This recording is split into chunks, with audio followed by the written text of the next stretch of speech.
The Selfish Path to Romance. Download Chapter 1 for free at drkenner.com. Isaac, you have a question about some loneliness and some social skills?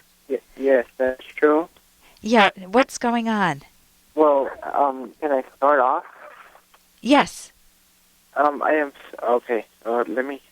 Okay. Really consuming here. Okay, that's very good. I can hear you now. Okay. Well, I have a question regarding social skills. Okay. So here it goes.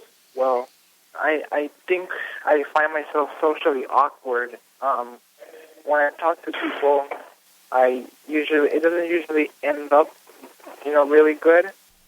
Yeah. And when I talk to a person, I let them do most of the talking, and I just, stay quiet, and I keep asking questions. How do you think I can overcome that? Okay, well, do you know about communication skills that you can actually learn specific techniques, specific methods to be able to express yourself? And I would highly recommend doing that for yourself because there are two components that I'm hearing right off the bat. One is kudos to you. It sounds like you're a very good listener. Mm-hmm.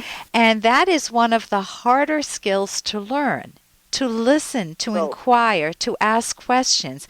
And that's a very good social skill because people like to be around you if you are a good listener. Go ahead. I can hear you have a question.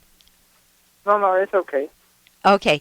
And the other piece of that is you want to be able to express your own mind, Isaac. You want to be able to say what's going through your mind so it doesn't feel like the person's, that there's no you there. You're going to have... Yeah, go ahead. Oh, no, I see. So you want to learn a method to be able to do that.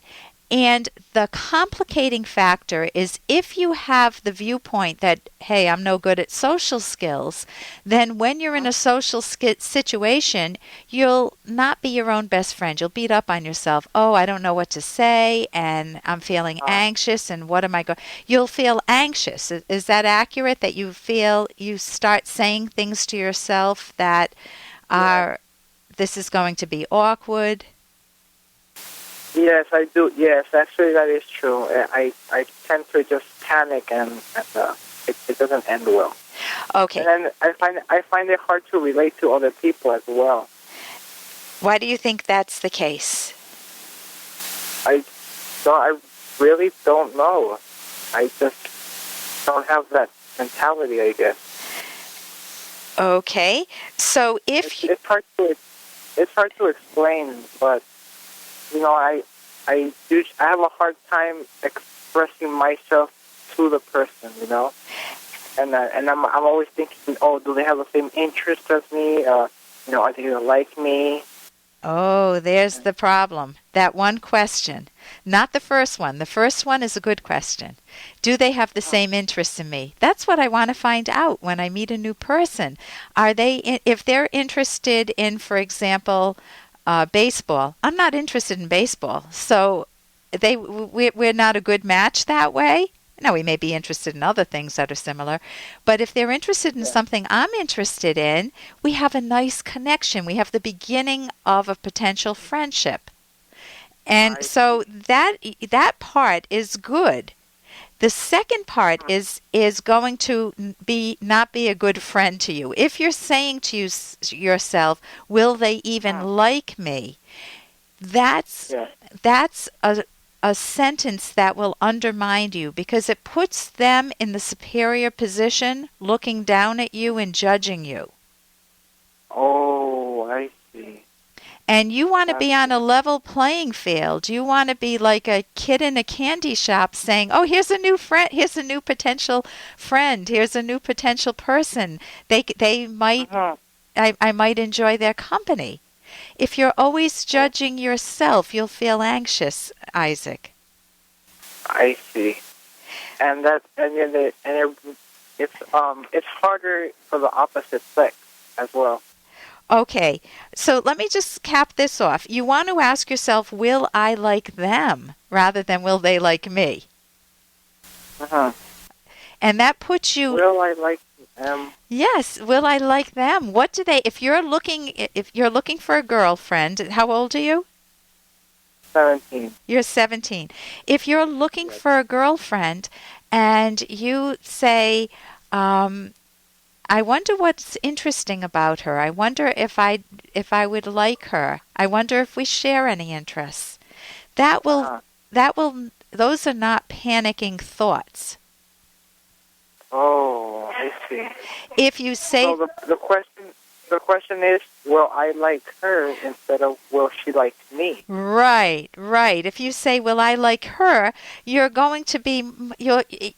going to be focused on, am I good enough? You'll be focused on what's interesting about her. What hobbies does she like? What interests does she like? Do we share any?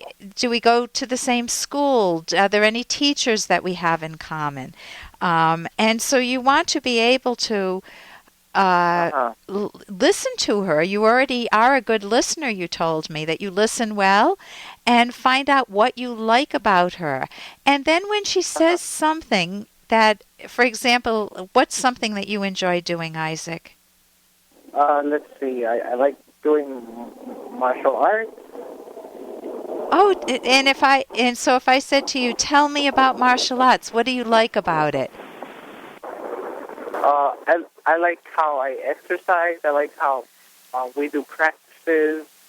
Yeah. I like the overall feeling of, fighting. Yeah. So, and you feel like you could protect yourself, right?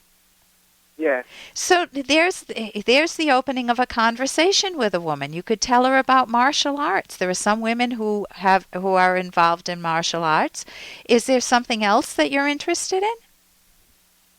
I like computers. Okay, and almost everybody can connect with computers in some way. So list your interests, and use that as a way to connect. And I'm going to mention, my co-author and I wrote a book, The Selfish Path to Romance, How to Love with Passion and Reason. And that's available at Amazon.com or at my website, drkenner.com. So listen, I want to thank you. In that book, there are lots of tips that you could use. So thank you so much for your call, and I think you did well talking with me, so congratulations. And here's a little more from Dr. Kenner. Once upon a time, there was a quiet little village in the French countryside, whose people believed in tranquility. If you lived in this village, you understood what was expected of you. And if you happened to forget, someone would help remind you. And that is from the movie Chocolat, one of my favorites. If you have not seen the movie Chocolat, chocolate, just as it sounds, it is a wonderful movie, and it helps liberate you too. That's the type of movie where if you're living in a family that's telling you you can't step out of line, you need to conform, you need to do what mom wants you to do, or dad wants you to do, and you need to follow our path in life. You can't follow your own. You can't think outside of the square. You can't think for yourself. If you live in that type of a family or in that type of a situation, maybe even in a marriage, and you feel suffocated, watch that movie. I think that it will give you a different take on how to go about achieving your own independence. For more Dr. Kenner podcast, go to drkenner.com and please listen to this ad. Here's an excerpt from The Selfish Path to Romance, the Serious Romance Guidebook by clinical psychologist Dr. Ellen Kenner and co-author Dr. Edwin Locke, who's world famous for his theories in goal setting. Taking pride in one's appearance is important in romance. Infatuation aside, you want a partner whose looks you enjoy. Preferences in looks are very personal. A woman who delights one man might leave others indifferent or even turned off. And the same goes for women evaluating men. Romance will not work if your partner physically turns you off. Ideally, you want to view your partner as the most beautiful or attractive partner in the world. That is, attractive to you personally. You can download Chapter 1 for free by going to drkenner.com. And you can buy The Selfish Path to Romance at Amazon.com.